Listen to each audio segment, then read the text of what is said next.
Кога зборуваме за контрацепцијата, колку сме запознаени со самиот термин и изборот на средства за заштита.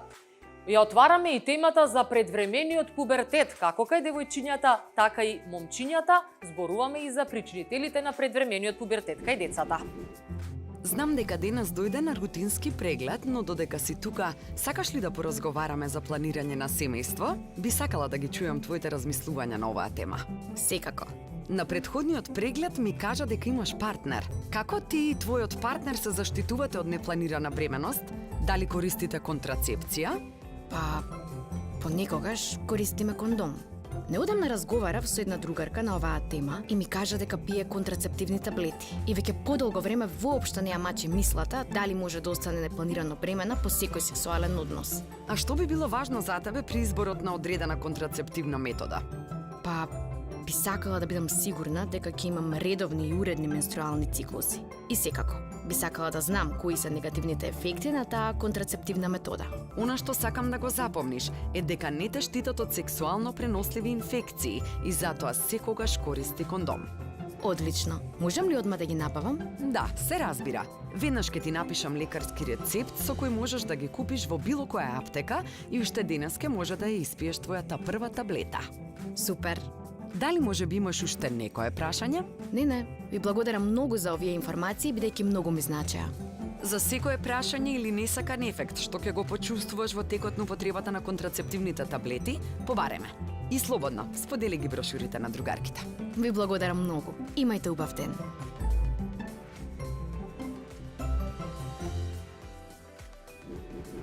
Во прв план денеска истакнуваме една многу интересна, можеби малку и непотребно маргинализирана тема, меѓутоа од исклучително значење. Гостинот со мене во студиото денеска е тука за да одговори на неколку интересни прашања поврзани со контрацепцијата. Господин Глигор Тофовски, председател на Македонската асоциација на гинеколози и акушери, е денеска овде со мене во прв план. Добар ден. Добар ден. Се надам дека по дежурството кое го имавте ќе бидеме подготвени за ова што следува во однос на контрацепцијата денеска и не ви представува проблем по напорниот работен ден малку да одвоиме внимание за неколку интересни прашања за гледачите. Па животот на гинеколог акушер е стално полн со предизвици. Ние во тек на работата се среќаваме со секакви итни, сериозни, животно загрозувачки состојби и до на најубавото, нели, раѓање на нов живот, на раѓање на деца, меѓутоа тоа за нас не е проблем. Драго ми е што ме поканевте денеска во емисијата. Темата за контрацепција е дел од еден поширок, да кажеме, осврт на темата на планирање на семејството. Тоа значи како жените и мажите да го зачуваат својот репродуктивен потенцијал, за да може да имаат деца колку сакаат и кога сакаат. За да се стигне до тој момент, треба да се задоволат или претходно критериумите да бидат доволно здравствено едуцирани, да знаат како да внимаваат, од што да се пазат, што да употребуваат и од сексуално преносливи инфекции заштитата и контрацепцијата. Да споменеме може и за гледачите дека тоа е всушност концепција, значи процесот на забременување, на создавање нов живот. Контрацепција значи методите што се користат за да не дојде до тоа. Значи конкретно темава денеска ние повеќе околу тоа како да немаме несакана бременост. Така е, да. Вие веќе споменавте дека на крајот од денот сите убави работи кои што ги имате во вашата професија завршуваат со добивањето на нов живот. Меѓутоа, тој пат не секого за некогаш е лесен и некогаш е не само макотрпен, туку проследен и со низа несакани последици. Сега, кога зборуваме за контрацепцијата, кажете ми колку всушност младите кај нас во државата денеска се информирани кои се начините на контрацепција, кои може да ги искористат и дали располагате со некој податок кој е просекот на возраст во која младите стапуваат во сексуални односи? Значи за било која работа во животот што сакате да научите, пошто ние сите сме се родиле некојаш и јас и вие сме биле бебиња, па сега сме станале возрастни луѓе, секој во својата професија искусен, всушност треба да имате структурирани насоки, структурирано учење. Темата на сексот, темата на бременост, несакана бременост е една специфична тема што представува табу во некои определени средини и тука веројатно треба улогата на системот, значи воспитно-образовниот систем, училиштата, тргнувајќи од градинка до основно училиште, средно, па и понатака да на некој начин им се дадат насоки правилни на младите тука може да одигра улога, да одиграат улога и медиумите и невладиниот сектор, меѓутоа државата првенствено, што се оние состојби, што се, да кажеме, условно речено, заштитни, за да може да ја остварат својата временост тогаш кога сакаат. Затоа што ве и сами спомнавте, некојаш патот да дојдете до дете е макотрпен, меѓутоа може да биде предизвикан од некои ваши однесувања кои што претходно се случиле во младоста. Она што е битно за младите, конкретно да го разберат, дека сепак има една определена возраст кога организмот е психофизички зрел, значи он е физички зрел можда за раѓање уште веднаш после првата менструација, после првата овулација, кога се ослободува јајна клетка, а нормално момчињата имаат сперматозоиди. Меѓутоа, психофизичката зрелост за да вие бидете бремени, за да ти останат бремени и да бидат способни и нивното тело, ама и понатака да се грижат они за тој нов живот, фактички е некаде после 18-та година и затоа викаме тогаш се луѓето полнолетни за да може така да функционираат. За жал, една поголема група млади веројатно почнуваат со сексуалните односи порано. За бројките точно не би можел да кажам, меѓутоа нашите сознанија се дека како што и пубертетот, возраста на сексуалното созревање се намалува во годините, ако била на 13, сега на 11 години, така и почнувањето со сексуалните односи се намалува во однос на возраст. Колку им е достапна контрацепцијата на младите? Колку тие, доколку се заинтересирани да се заштитат на некој начин, може лесно да дојдат до истата? Ете, да речеме дека се соодветно информирани. Имаме пристапност, значи достапност на контрацептивните средства, имаме знаење за нив, значи советување кои и како би требало да се употребуваат и од што заштитуваат. Единствено контрацептивно средство што штити од сексуално преносливи инфекции е всушност кондомот, најчесто споменуван е машки кондом, постојат и женски кондоми кои што не ги нема во Македонија. Меѓутоа, суштината на целиот тој процес на, да кажам, сексуална едукација, на здравствена едукација околу, ја дури кога се спомне некоја сексуална и сите тука некако се возбудуваат, тоа се едноставно едни животни вештини за вашето репродуктивно здравје. Како да се зачувате да не добиете ХПВ, да не добиете карцином, да не добиете инфекција што ќе ви ги запуши тубите, да не останете бремена па да треба да прекинете бременост ако сте малолетна или ако не планирате во тој момент да имате дете па се изложувате на други фактори ризик и па и породувањето во таа млада возраст е исто така фактор ризик, значи почести се компликациите него во, да кажам, полнолетството во подоцнежната возраст. Така да тој дел треба да се обработи.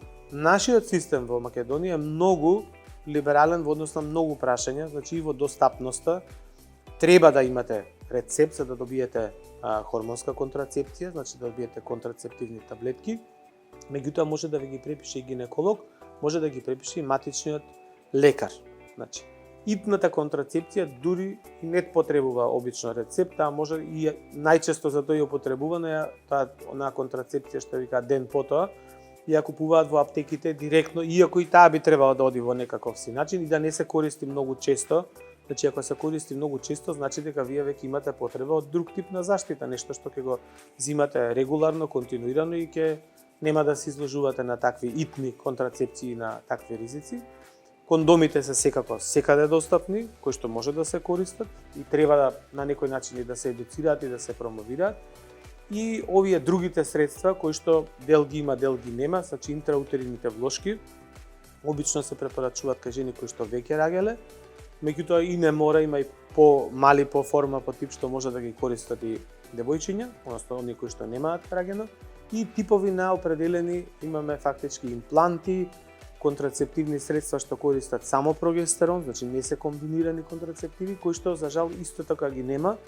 Овие имплантите, например, многу се користат во јужноамериканските земји и во делот Африка, да кажеме, затоа што се вградуваат подкожно и имаат дејство од околу 4 години. И спиралите, да кажеме, имаат дејство од 5 или 7 години, зависно од типот на спиралата. Значи, тука не размислувате вие веќе околу заштитата од бременост, само се штитите од сексуално преносливи инфекции. Другите средства се употребуваат некои директно за време на сексуалниот однос, како кондомите, тие диафрагми, цервикални капи, значи мора тука да сте свесни у тој момент на возбуда дека треба да го употребите, или овие методи кои што се користат регуларно да во истиот временски период секој ден земате определена таблетка.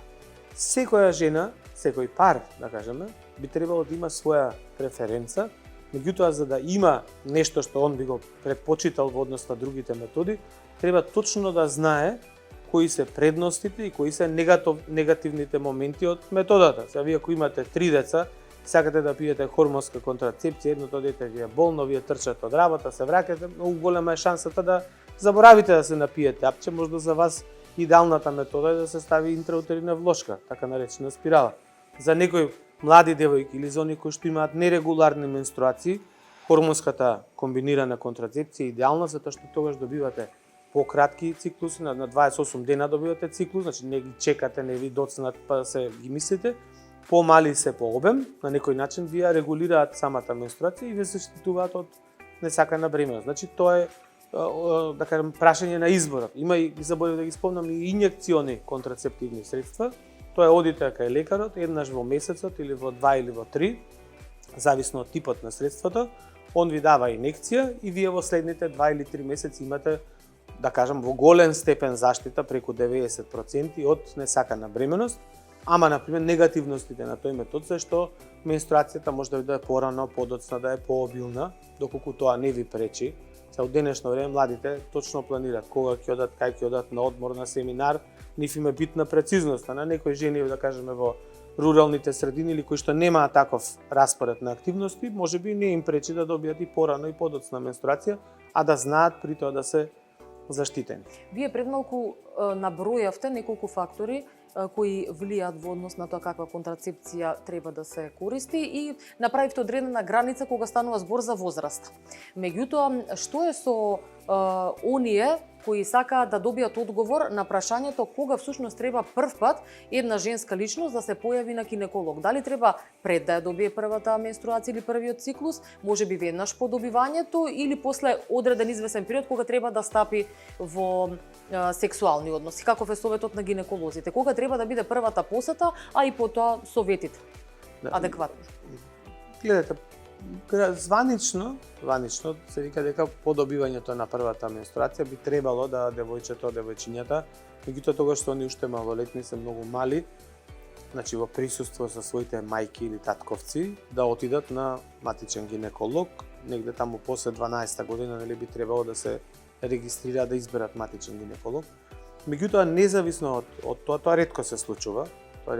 Обично се случува у малолетна возраст кои имаат проблеми со нередовни менструации, со обилни крварења, значи со тие јувенилни метрорагии, со некакви си други проблеми или, не дај Боже, бременост. Значи, идењето кај гинеколог треба да се свати како една превенција, значи не како одење по потреба, него одење превентивно и за да на некој начин добиете едукација и за да се проверите благовремено. Секако со отпочнување на сексуалните односи би требало да се отпочне и со редовно одење барем еднаш годишно на гинеколог.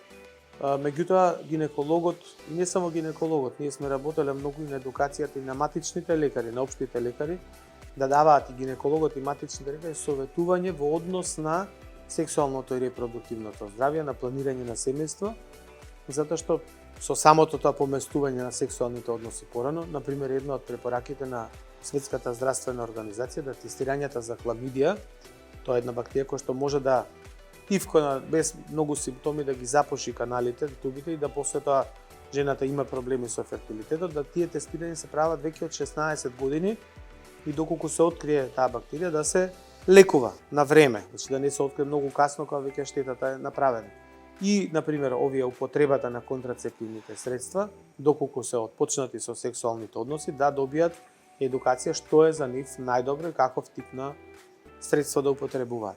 Во поразвиените земји, всушност, младите, па не и младите и постарите, да кажеме, парови, кога ќе влезат во врска, има званична препорака дека на почетокот треба да користат кондоми, значи да се заштитат од сексуално преносливи инфекции и дури одат во советувалишта за сексуално репродуктивно здравје каде се тестираат за постоење на евентуално сексуално пренослива инфекција, вклучувајќи ХИВ, значи сидата и како се вика HPV вирусот и хламидија и сите останати, доколку двата партнери се верни, значи не се промискуитетни и немаат сексуално преносливи инфекции, во тој случај треба да одберат метода само за заштита од несакана бременост. Значи тие функционираат на поинаков начин. Доколку сте вие млада женска промискуитетна сето тоа И независно дали ќе пиете таблети за контрацепција, секако мора да употребувате кондом, затоа што шансата да добиете сексуално пренослива инфекција е многу голема.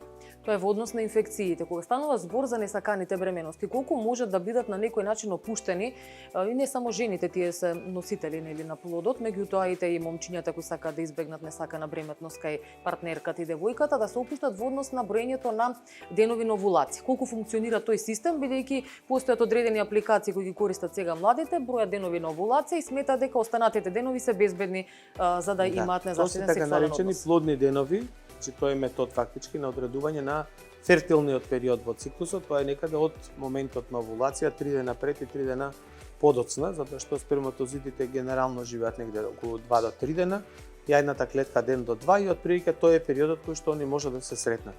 Тоа е релативно, да кажеме, успешен метод, меѓутоа тоа преска што не го споменав, значи не постои дури и хируршки да ви ги подврзат каналите и кај мажите и кај жените, ниеден од методите не е 100% сигурен. Значи сите имаат тој така наречен Pearl Index, значи на, да кажеме, успешност при правилна употреба и успешност при вообичаена употреба. Значи доколку вие точно ги взимате таблетките на се, они може штитат до 99%, ама ако прескокнете една па после зимате или во различно време, процентот доаѓа до 95%. Процентот, например, за успешноста на кондомите измеѓу 80 и 90%, ако само тие ги користите. Значи, сепак, вие имате шанса во една година во редовни сексуални односи дека 10% од тие што ќе користат кондом ќе останат бремени. Така и со методот на плодните денови. Прашање, некогаш од стрес, од патување, од промена на клима, овулацијата може да биде и порано и подоцна. Значи, тој метод не би го препорачале како единствен фактички за заштита од несакана бременност. Ние како здружение пред неколку години во соработка со едно американско невладено здружение AMACE направивме баш такви ги синхронизиравме на македонски и на албански клипчиња кои што се кратки од минута 2 на многу едноставен начин со анимирани ликови ги објаснуваат сите овие работи. Например, дека вие може да останете бремена, жената, девојчето може да остане бремена и само после една добиена менструација. Значи тоа е доволно еднаш да се сгреши за да се остане бремен. Тоа ќе беше следното прашање. Дали девојчињата кои веќе го добиле првиот циклус, па потоа немаат се уште редовен ритам, недостасуваат циклусите во вториот, третиот, секако може да останат. Може да останат бремени. Секако. Доколку имаат, значи има циклуси во кои што се ослободува јајна клетка и циклуси ние ги викаме ановулаторни, кои што нема овулација, не се ослободува јајна клетка. Меѓутоа никој не може да знае кој циклус. Дури се смета дека во 12 месеци дека и тие жени кои што редовно имаат менструални циклуси на редовни датуми и све е нормално, дека 1 до 2 циклуси во годината немаат овулација. Во останатите имаат. Меѓутоа кој е тој циклус вие не знаете. Впрочем, за тоа и е измислена контрацепцијата, фактички методите за планирање на семејство се викаат, за да всушност не се случува да има многу несакани бременности. Значи во еден поранешен систем во кој што ние живеевме тука и делот тие права се и наследени, дури се унапредени, значи правото на избор на жената, правото на прекин на бременоста е неприкосновено право. И тоа е одлично што е така. Во денешно време постои и најбезбеден начин препорачан од Светска здравствена организација, медикаментозен абортус, што многу од ризиците од киретажата, од прекинот на бременоста, од абортусот ги намалува, значи ги сведува на минимум. Значи прекинот на бременоста е побезбеден некогаш од раѓањето. Раѓањето е некогаш многу по-сериозен процес. Меѓутоа, не треба тоа да се свати како начин на планирање на семејството.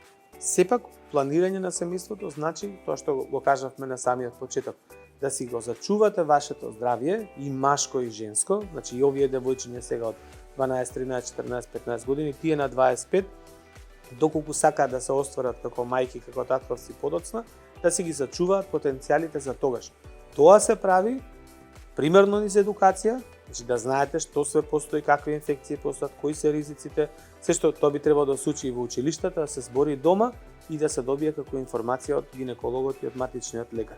И второ, она што ние зборевме со вас преска, кај нас се достапни добар дел од контрацептивите, достапни се интраутерините влошки, кондомите постојат, некогаш само цената малку не е прилагодена во однос на, да кажеме, капацитетот, односно економската моќ на нашите граѓани, затоа што цените, например, на кондомите не се многу ефтини, а, например, побогатите земји од нас, како Франција пред некоја година донесе мерка дека за сите млади адолесценти, например, кондомите ќе бидат бесплатно достапни. Тоа е една од мерките да ја Тоа е една едуцирате улеснителна популацијата. И најверојатно дека тоа е една од големите причини зашто се избегнува тој начин на контрацепција, бидејќи буџетот и на студентите не е толку висок за да може да си дозволат нели непречено користење. Во некои наши истражувања што ги правевме, искрено, иако на интернет можете се да најдете, покажаа многу ниско ниво на познавање во однос на сексуалното здравје, да кажеме, тоа и значи слаба сексуалниот живот. информирано. Сметате Да, дека тоа они е само читаат во руралните многу средини? информации. Не, тоа секаде е присутно, и во урбани, и во рурални средини.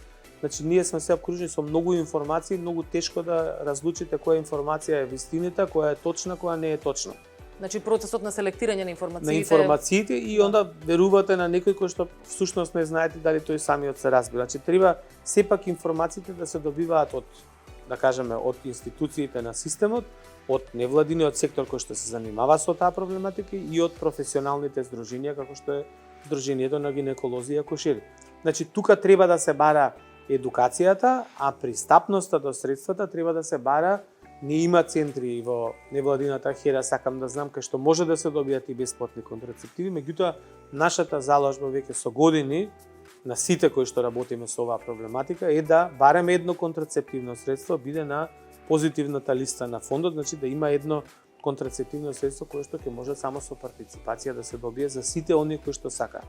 Доктора, ние оваа тема ја посветивме повеќе, ја насочивме кон младите. Во финишот на емисијата само едно прашање за малку повозрасната популација. Се случува да во семејства кои се веќе реализирани и остварени, ете и да кажеме до некаде планирани, второто, па може би и третото дете да биде непланирана или несакана бременост. Што се однесува, краток одговор само, за жените кои веќе се реализирани како мајки, дали може да останат повторно бремени во периодот додека изостанува менструалниот циклус по раѓањето? Па тоа е исто како со овие младите што ги збориме на почеток, така и со повозрастните жени кои што се во перименопауза, условно речено, тоа е еден подолг период што може да трае измеѓу 40 и 50 година, 10 години, со различни симптоми кои што ги чувствуваат жените и со некогаш отсуство од некој циклус или да кажеме често даѓање, тука веќе се губи таа трага кои се всушност плодните денови, кои не се, може да останат бремени.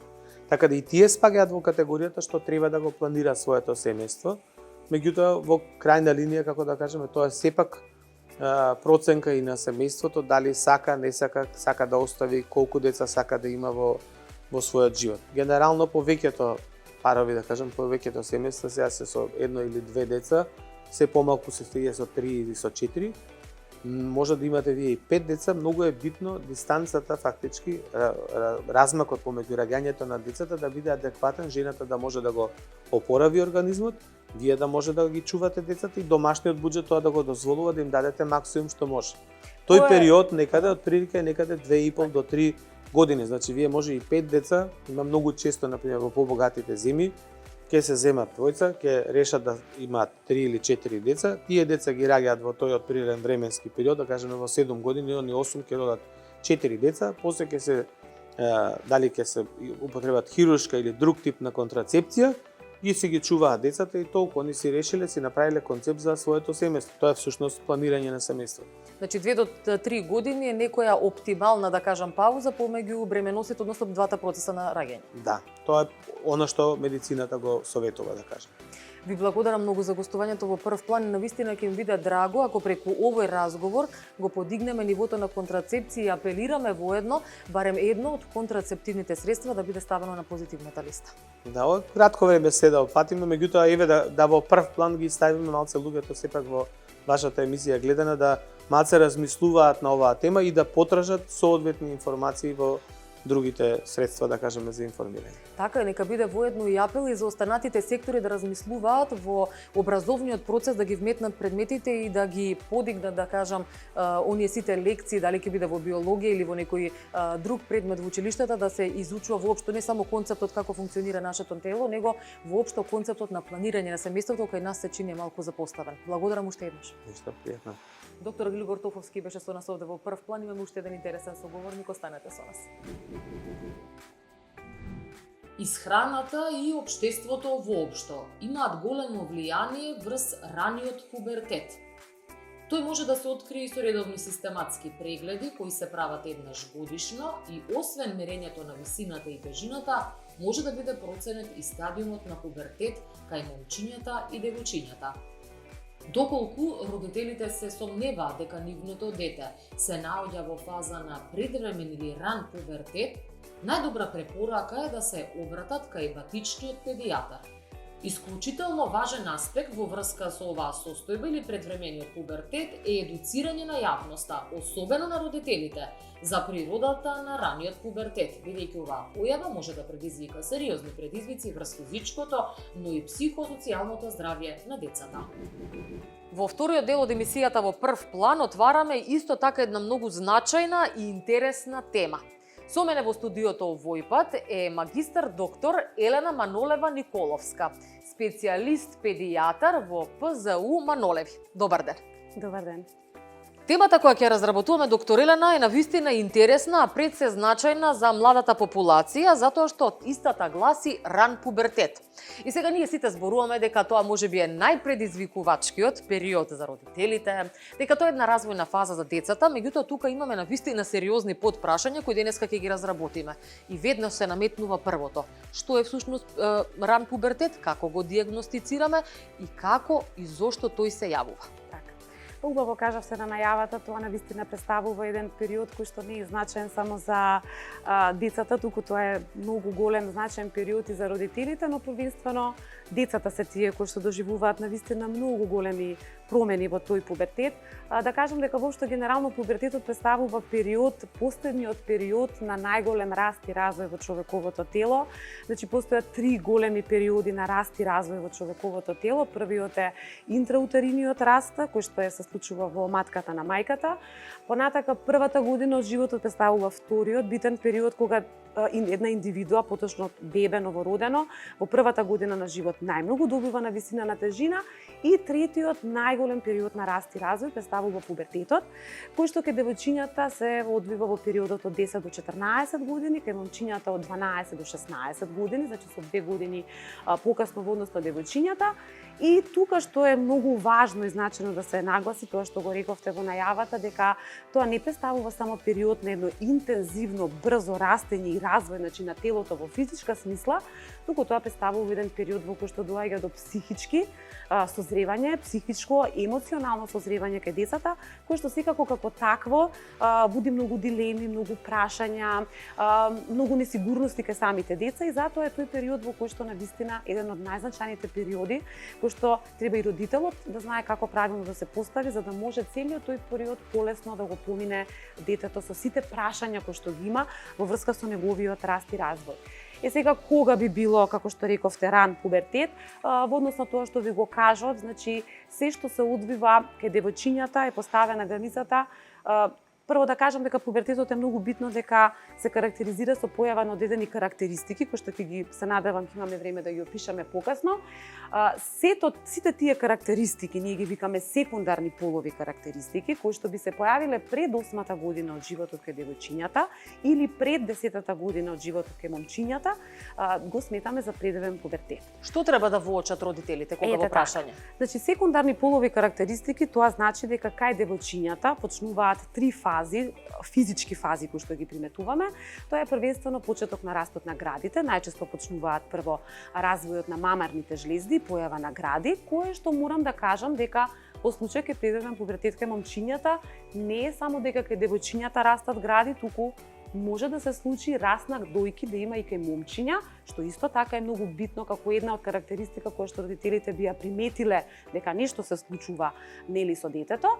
Понатака појава на пубична влакнатост и кај машките и кај девојчињата, појава на аксиларна влакнатост и уште една работа која што може да се примети кај момчињата во текот на пубертетот доаѓа до растење на половиот орган, на пенисот и зголемување на тестисите. Значи тоа представуваат секундарни полови карактеристики кои што физички можеме да ги воочиме кај децата и доколку тој раст е брз, појавата на, како што реков, е пред 8-та или пред 10-та година од животот, со една изразена влакнатост, појава на гради, појава на пубична, интензивна или подпазувите влакнатост, секој родител мора да знае дека мора да се консултира со матичниот педијатар на детето, кој што во зависност од тоа анамнестичките податоци кои што ќе ги земе, што се случува со детето, како се храни, што се случува, дали има некои одредени симптоми од други системи, понатака ќе се разврсти и мора да се разгледа дали се работи за вистински, тука имаме на вистина имаме две главни поделби, дали се работи за вистински, примарен, прав пубертет или се работи за секундарен, лажен пубертет, кој што понатака во консултација со детските педиатри, ендокринолози се прават одредени испитувања кои што кажуваат во кој правец понатака ќе се движи терапијата. За мене се ова нови термини. Ке може ли само накратко да не ги објасните, да не елаборираме да биде и за гледачите јасно, што значи лажен, а што значи вистински пубертет? Вистинскиот пубертет е пубертет кој што настанува заради зголемено лачење на хормоните, гонадостимулирачки хормони во централниот нервен систем, кои што стимулираат создавање на полови хормони, значи од гонадите, тоа е примарен се вика вистински пубертет, и секундарен како лажен пубертет, каде што имаме директно лачење на хормони од гонадите. Значи не се под стимул на мозокот, туку се директно се лачат од гонадите. Тоа значи дека се внатрешно стимулирани со внесување на нешто? Така, да? Тие може да бидат и стимулирани од организмот, директно од половите жлезди, но она што е многу битно да се назначи, да се каже, пубертетот порано од 19-тиот век, рачунете дека средната возраст на пубертет кај девојчињата била 15 години и 17 години кај момчи. За 200 години имаме ние тотално поместување во уската од 15 години на 10 години кај девојчињата и некаде околу 12 години кај момчињата, и се смета во последните години, тоа се докажува се повеќе и повеќе, тоа што го рековме, дали од надвор може да го предизвика. За жал е докажано дека со годините, во овие 200 години, како се развивала индустријата, прехранбена индустрија и сите други видови на индустрија, технолошка, и ќе ги објаснам тоа во кој смисол, сите тие фактички внесот на така наречени ксероекстрогени, тоа се хормони кои што ние ги внесуваме од надвор во организмот преку храна, преку пластика, и тоа ќе го објаснам после ова како. Тие фактички делуваат еден вид, имаат способност не само во човековиот организам, туку имаат способност и во растителниот свет, и во животинскиот свет да предизвикуваат еден вид лажен пубертет. Значи тие се внесуваат со храната, ги внесувате во организмот и тие делуваат како естрогени хормони. Значи делуваат буквално како да имате хормони. Без да има лачење од мозокот на гонадостимулирачки, без да имате директно од гонадите, значи тие имитираат хормони во организмот и предизвикуваат појава на секундарни полови карактеристики, зголемени дојки, пубична влакнато-саксиларна.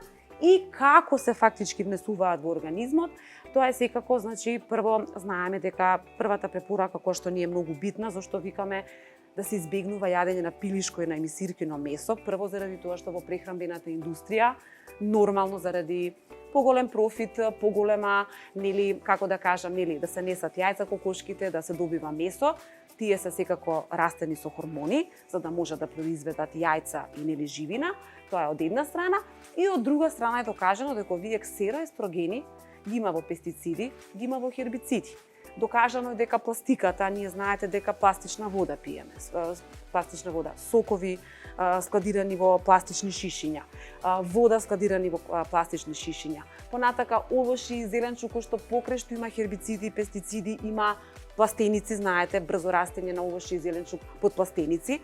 Докажано дека пластиката под дејство на сончева топлина, под дејство на ултравиолетови зраци, испушта меѓу другите токсини и ксероестрогени, кои што како такви внесени преку водата што ја пиеме, преку соковите што ги пиеме складирани во пластика, сите тие фактички делуваат еден вид како хормони внесени од надвор, кои што предизвикуваат појава на секундарни полови карактеристики. Она што е уште едно многу битно да го нагласам, дека докажано е дека оваја пластика склопена исто така создава и одредени материи кои што се и канцерогени во нашиот организам, што значи дека од тука тргнуваме понатака, нели, што би можеле, нели, од тоа да спречиме, за да спречиме појава на секундарни полови карактеристики и лажен предвремен пубертет.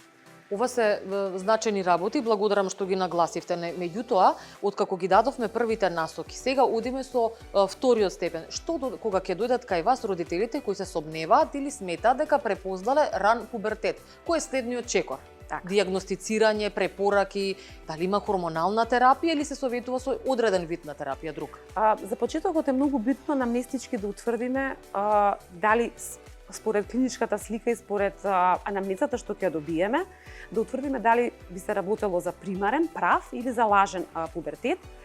За среќа во најголемиот број на случаи, бидејќи примарниот правиот може да биде предизвикан од процеси во централниот нервен систем, значи тумори, инфекции во мозокот и така натака, кој што е најнепосухваната работа, но за среќа се многу поретки. Најчеста причина представува неправилен начин на исхрана. Неправилен, можеби не толку неправилен, колку што најчесто децата кои што ги среќаваме со предвремен ран пубертет, најчесто јадат голема количина на пилешко месо, преработки, значи сите видови на месни производи и преработки од пилешко и мисиркино месо, првенствено пилешки салами, понатака паштета, виршли, месо, пилешки гради, месо купено како свежо месо, јајца, голема количина на јајца во текот неделен днес, кој што е можеби 6 до 10 јајца во текот на неделата. Сум имала лично и таков случај на машко дете кој заради ексцесивен внес на јајца, речиси секој ден по 2 јајца во организмот, имаше појава на појава на градички, за дете од 12 години, кој што во големина која што не треба да ги има. Се решава ли тој случај со одредена антихормонска терапија или како? За почетокот, доколку заклучиме анамнестички дека се работи за ексцесивен внес на сите овие прехранбени продукти, првото што го правиме, а исклучуваме дека немаме други причини и немаме друга симптоматологија која што би укажала на нешто посериозно во позадина, во таквиот случај вреди да пробаме со исклучување комплетно на сите овие продукти кои што детето ги внесува и во најголемиот број на случаи успеваме, значи доколку се докаже дека стварно причината е ексцесивен внес на овие видови на храна, тогаш со прекинот на храната доаѓа до регресија и намалување на таа, да кажам, појава на цициња, се враќаат градите, тоа е теларха, развиток на градите, се враќаат на нормала и продолжуваме и понатака ке таквите деца со совет за начин на исхрана. Секако, доколку процениме дека влакнатоста, бидејќи вие можете имате, постоја тука според Тарнер, тоа е начин на класификација како ги стадиумите на пубертет, како ги класифицираме, прв, втор, трет или четврт стадиум, во зависност од тоа колкова ќе биде пубичната влакнатост, аксиларната влакнатост, понатака развитокот на дојките, на градите, и кај машкото и кај девојчето, но и возраста кај детето, доколку ви имате едно дете на 8 години кој што има навистина голема изразена влакнатост, тогаш навистина морате понатака да се консултира педијатар ендокринолог, специализиран точно за ендокринолошки болести, кој што понатака ќе мора да направи испитувања, сите овие што ги набројавме да ги исклучи централни причини за предвремен пубертет, понатака се прават и хормонални испитувања, кои што кај нас ги прават одлично колегите, прекрасно си работат на клиника за детски болести, значи прават одредени испитувања хормонални, кои што во зависност од тоа какви ќе бидат тие исследувања, понатака следува дали одредено дете ќе биде ставено понатака на хормонална терапија. Она што е најбитно ние да го нагласиме дека родителите се должни да приметат појава на вакви предвремени, значи знаци на пубертет, пубична влакнатост, аксиларна влакнатост, појава на раст на гради и интензивен раст на тестисите кај момчињата, за да се обратат понатака кај педијатар, кој што во зависност од тоа пробуваме или со храна намалување на тоа што сметаме дека е ексцесивен внес од овие пилешки преработки, пилешко месо преработки на храна, или понатака одиме со дополнителни исследувања за да видиме дали вистина во позадината има некоја друга причина. Ова се дел од факторите кои што ги набројавте, навистина внимателно ве слушав, меѓутоа, кога имате деца кои се веќе на прагот од пубертетот или во пубертет, и самите тие ги чувствуваат веќе разликите. Тука и потните жлезди, лачат и поинаков мирис, и веќе се поставува и прашањето на употреба на козметички препарати и средства. Колку тие имаат влијание врз промената на хормоните и може да иницираат некои несакани појави? Одлично што напоменавте, преска која ги набројував причините за внес на ксероестрогени од надворешни фактори. Одлично прашање, заборив да ги напоменам дека точно е наведено дека и во дезодорансите, особено тие кои што се наменети за 24 до 48 часа, 5 до 72 часа, нема потење и непријатна миризба, дека исто меѓу другото во нив се содржат исто така материи кои што делуваат како ксероестрогени. И тоа е докажано, веќе науката го докажува, така да многу добро прашање поставивте. Апсолутно точно е тоа дека во пубертетот навистина децата прво што им пречи е непријатниот мирис, но една совет до родителите, да, може да се избегне тоа и со секојдневното ширење и миење, но навистина постојат деца и родители кои што ќе кажат докторке, ама 5 пати на ден се мие навистина мириса, и тоа е навистина. Во пубертетот децата се многу емотивни. Рековме дека не е само физичкиот развој, дека едноставно на децата им смета ако мирисаат. Прво самите себе да не се срамотат пред своите другарчиња, но јас би тука би советувала да не се користат перспиранти кои што се особено ние кои што содржат алуминиум хлорхидрат, кои што тие се прво најканцерогените по своето состав и навистина се многу токсични не само за човечкиот организам, туку за целата средина. Она што можам да го советувам вака од практична гледна точка, постојат апликации денеска кои што ги има, кои што има една апликација избегни адитиви, кои што буквално можете да го сликате составот на антиперспирантот и да видите таму има обележување зелена, жолта боја, црвена боја, колку што ви кажува според составот дали имате високо токсични, високо канцерогени или некои материи кои што не треба да ги содржи. Во последно време знам дека постојат лично, нели сите користиме, нели сакаме некое средство против потење. Можам да советувам користење на средства кои што се на органска база, кои што можеби се поскапи во првен план кога ги купите, но со оглед на тоа што траат долги месеци кога ќе го поделите и не се толку скапи, и секако употреба на во последно време гледам дека како антиперспиранти се користат антиперспиранти на база на минерални соли, направени на природна база, кои што навистина имаат одлични дејства. Така да се обрнува големо внимание на тоа што децата го користат како креми за нега на тела и особено антиперспиранти кои што покрај што имаат ксероестрогени, имаат и многу канцерогени дејства, пред се преку потните жлезди влијаат и на целиот организам, бидејќи знаеме дека потните жлезди представуваат место каде што имаме една многу голема реабсорбција на сите токсини и материи во организмот. Така да тоа би биле некои препораки кои што навистина се многу битни да ги знаат родителите на деца кои што имаат деца во пубертет кои што сакаат да се спасат од лошиот мирис. Ние зборуваме цело време за раниот пубертет и за знаците на негово препознавање, а потоа и одредени први чекори кои треба се преземат. Меѓутоа, што е со задоцнетиот пубертет? Вие ги кажавте возрастите за девојчиња и за момчиња. Ајде сега она возрастна граница кога доцни кај едните и кај другите. Точно.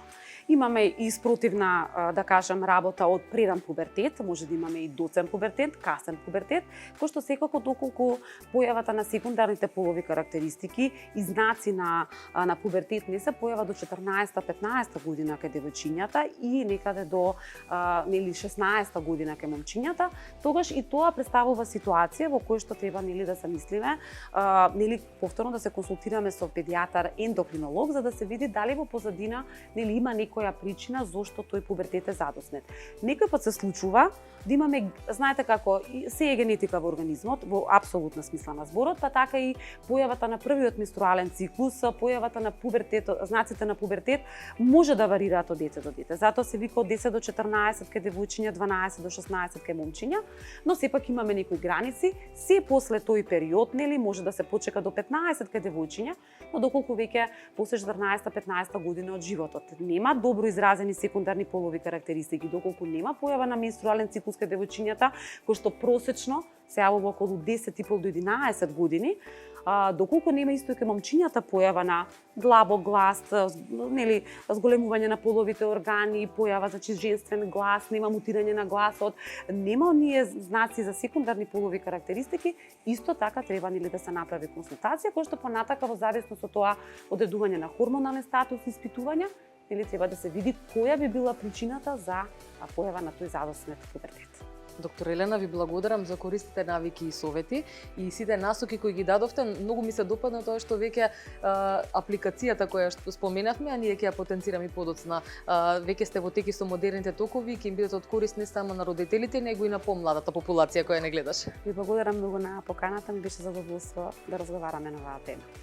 Доктор Елена Манолева Николовска, специјалист педијатар од поликлиниката Манолеви беше со мене во студиото. Вие останете со нас по добриот рецепт. Пред рецептот одиме со вежби, а потоа со вкусен предлог за оброк.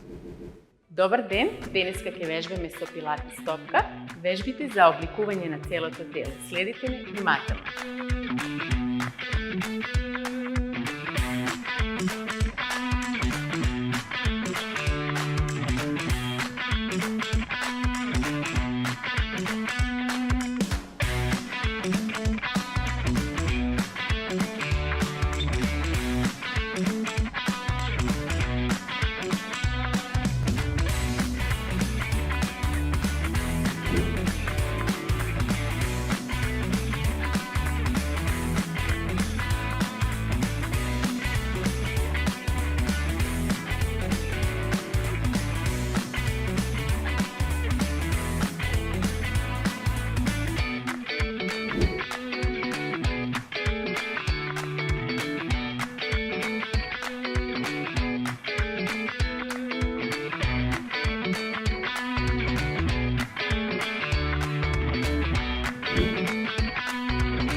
Благодарам што бевте активни со нас. Останите во добра форма до следното видување. Училишната година е почната и голем број на мајки мака мачат како да им подготват брз, но вкусен и здрав оброк на своите деца кога ги испраќаат на училиште. Токму денеска во прв план ви нудиме нешто што е интересно, креативно, не треба многу време, а дечињата секако дека ќе го сакаат и да го поделат можеби со другарчињата, затоа подгответе 2 теглички наместо една. Зашто станува збор? За вкусен лесен оброк со чија семе, кој може да ги издржи првите 2 часа, дури и на собна температура, не е нешто што лесно се расипува, затоа ние денеска ги користиме билно млеко, наместо кравјо, вие можете да употребите какво сакате, нешто што брзо се подготвува и нешто што е практично за носење и надвор од домот. Тегличка со широк отвор, ние во моментов се снабдивме со ваква, има уште со поширок отвор теглички кои се во мало продажба, кои може да ги најдете, или нешто што нема да дозволи чијата да истече во периодот кога вашето дете ќе ја носи во ранче или во некоја торбичка за ужинка на училиште. Во случајов користиме тегличка, реков, со капак кој убаво се затвара и ќе го држи она што ќе биде внатре ставено безбедно.